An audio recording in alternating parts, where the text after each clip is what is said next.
ఈరోజు ఈ వెలక్కాయ పగలగొట్టి మనం వెలక్కాయ రైస్ చేసుకుందాం. కొందరు దాన్ని వెలక్కాయ పులిహార అని చెప్పి కూడా అంటారు. రైట్, ఇప్పుడు దీన్ని పగలగొట్టి పోపు సిద్ధం చేసుకుందాం.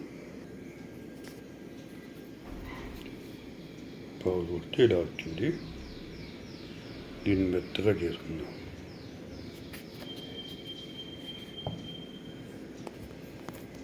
ఇది వెలక్కాయ ఇలా పగిలింది.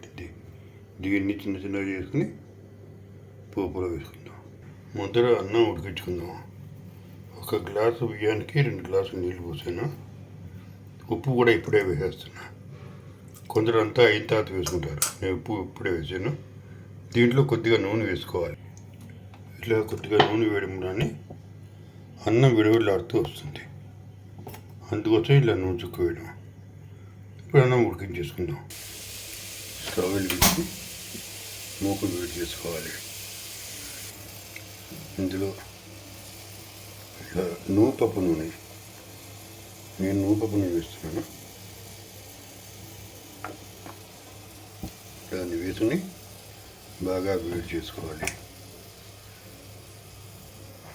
ఈ పోపు సామానంతా మెల్లిమెల్లిగా దాంట్లో వేస్తే రావాలి.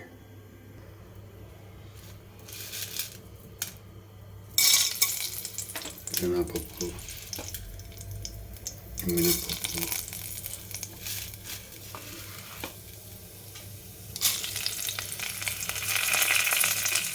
ఆవాలు, ఉల్లిపాయలు, పసుపు, ఇంగువ.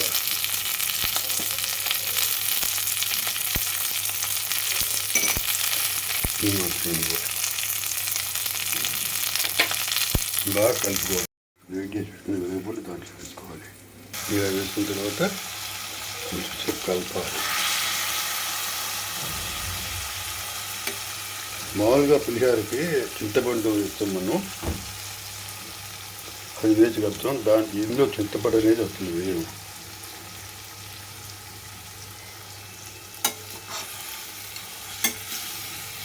దీన్ని బాగా కలపాలి.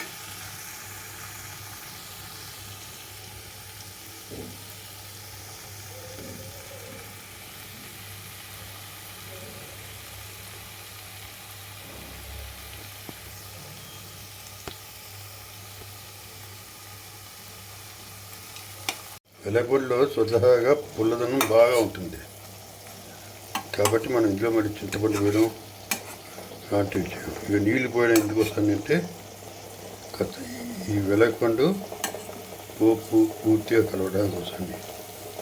అదేవిధంగా వెలగపండు కాస్త ఉడికేట్టుగా తయారు కావాలి. అయిన తర్వాత అప్పుడు మనం ఆన్లో వేద్దాం. అన్నం చక్కగా విడివిడిలాడుతూ వచ్చింది. దీంట్లో ఆ వెలగపండు మిశ్రమాన్ని వేద్దాం. ఈ వెలగపండు మిశ్రమాన్ని దాంట్లో జాగ్రత్తగా వేసి కలుపుకుందాం.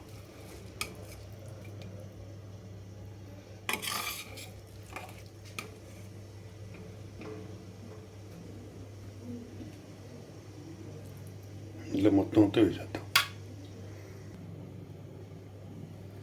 ఇలా జాగ్రత్తగా కలుపుతూనే ఉండండి మొత్తం కలిసేంత వరకు.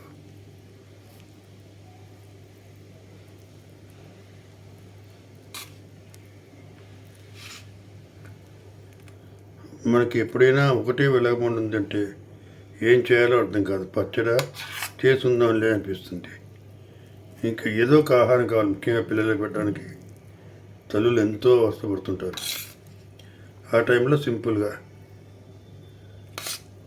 అంటే పులిహోర సింపుల్ అంటే ఏముంది, పాలు కొట్టడం, పోపులో వేయడం, దాన్ని వచ్చి అన్నంలో కలపడం. ఇవే కదా మనకి రైతులని సింపుల్గా చేసుకుంటే అయిపోయింది. ఇలా కలిపేసి పెట్టేసుకుంటే చక్కగా తయారవుతుంది. అన్నం చల్లబడి ఉంటుంది కాబట్టి కొద్దిగా వేడి చేసుకోవాలంటే దీన్ని గిన్నెలో పెట్టుకుని స్టీమ్ చేసుకున్నామే, పర్వాలేదు, గోరువెచ్చగానే ఉంది. దీన్ని ఒకసారి స్టీమ్ చేసి పెట్టుకోవచ్చు, లేదు అంటే డైరెక్ట్గా పెట్టుకోవచ్చు. నేను డైరెక్ట్గానే ఒక గిన్నెలో పెట్టేస్తున్నా. ఇలా వెలగపండు రైస్ లేదా వెలగపండు పులిహోర హాట్ ప్యాక్లో తీసుకున్నాను. కొద్దిగా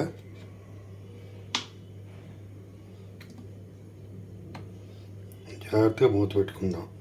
పైనుంచి కొద్దిగా నూనె చల్లి